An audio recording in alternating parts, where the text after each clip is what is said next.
The future of Kenneth Walker III with the Seattle Seahawks is suddenly one of the most intriguing storylines heading into NFL free agency. After playing a key role in Seattle's championship run, Walker is entering the open market with his value at an all-time high, and there is growing speculation that another contender could lure him away. One team being strongly linked to the star running back is the Denver Broncos, a rising AFC powerhouse that came within one game of reaching the Super Bowl last season. According to projections from analyst Gary Davenport, Denver could offer Walker a 3-year contract worth roughly $30.3 million, which would pay him just over $10 million per season. For a running back, that type of deal signals that a team views him as a major offensive weapon rather than just another piece in a rotation.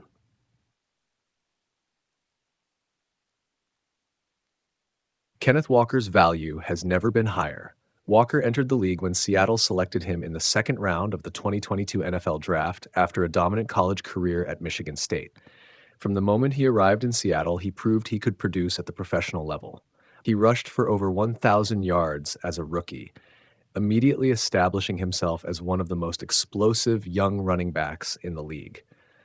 A few seasons later, he repeated that milestone during the 2025 campaign, again surpassing the 1,000-yard mark. But what truly elevated his reputation came during Seattle's playoff run. Walker delivered a series of impressive performances in the postseason, culminating in a legendary outing in the championship game. Facing the New England Patriots in the Super Bowl, Walker rushed for 135 yards, consistently breaking tackles and controlling the pace of the game. That performance earned him Super Bowl MVP honors, a rare achievement for a running back in the modern NFL.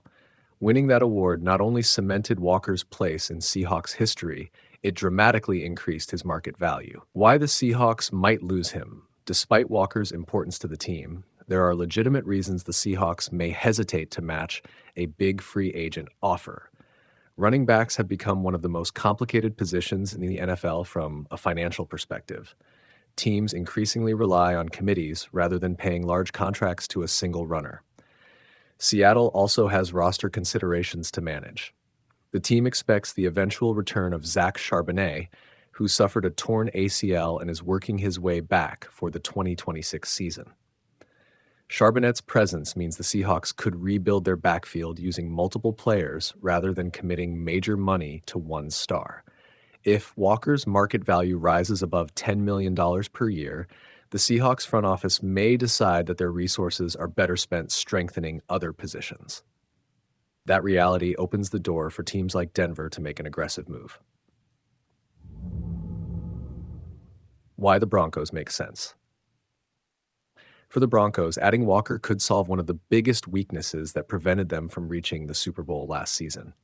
Denver had an explosive passing game led by young quarterback Bo Nix, but the team struggled to maintain balance on offense after injuries hit the backfield. Veteran running back J.K. Dobbins was expected to anchor the ground game, but injuries limited his availability and effectiveness. Meanwhile, second-year back R.J. Harvey averaged only 3.7 yards per carry, which made it difficult for Denver to consistently control games on the ground. For a team that plays in the competitive AFC, that lack of a reliable rushing attack became a major problem, and that's where Walker fits perfectly. Sean Payton's offensive philosophy.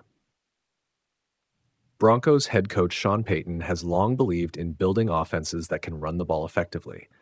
Throughout his career, Payton has consistently emphasized balance between the passing and rushing attacks.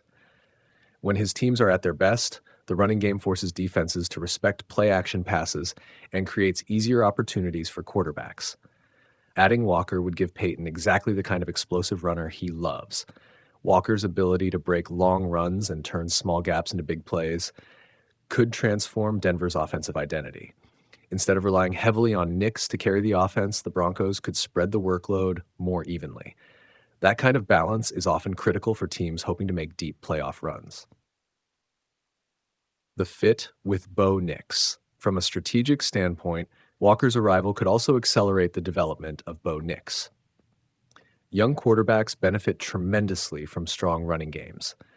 When defenses must respect the threat of the run, they cannot commit as many defenders to coverage. That creates easier passing windows and reduces the pressure on the quarterback. Walker's presence would likely force opposing defenses to stack the box more frequently, opening up opportunities for Denver's passing attack. For Nix, that could mean more play action opportunities, simpler defensive reads, less pressure to throw in obvious passing situations. In other words, Walker could make the Broncos' offense far more unpredictable. Is there any risk? Even though Walker's talent is obvious, some analysts believe signing him to a major contract would carry certain risks. The biggest concern is workload.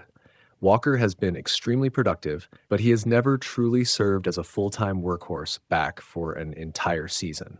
Teams must always consider durability when investing significant money in a running back. Running the ball in the NFL is physically demanding, and even elite players can wear down over time. However, Denver might view that concern differently.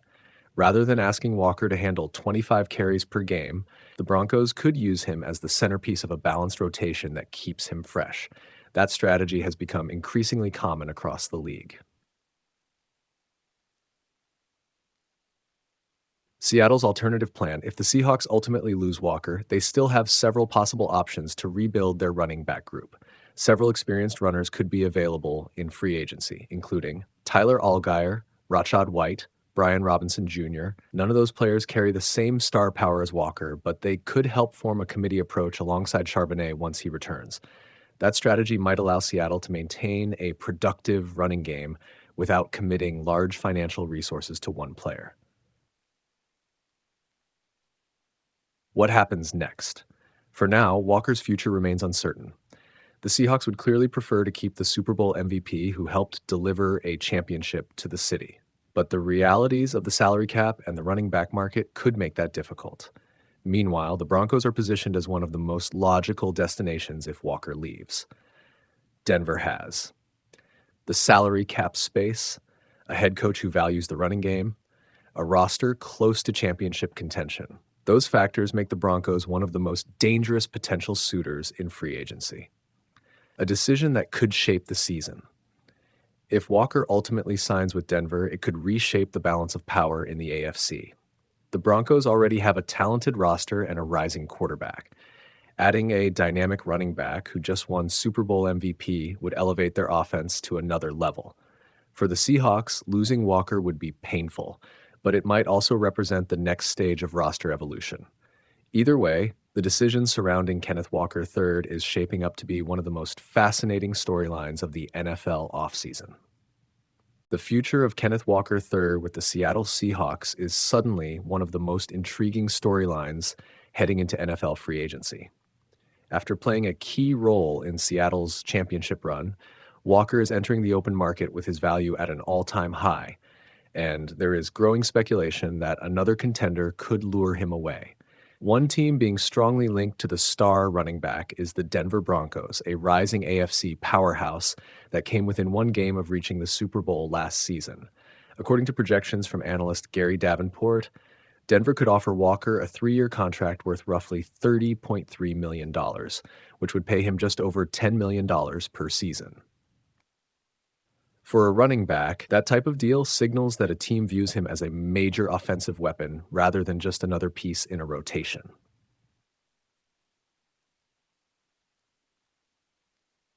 Kenneth Walker's value has never been higher. Walker entered the league when Seattle selected him in the second round of the 2020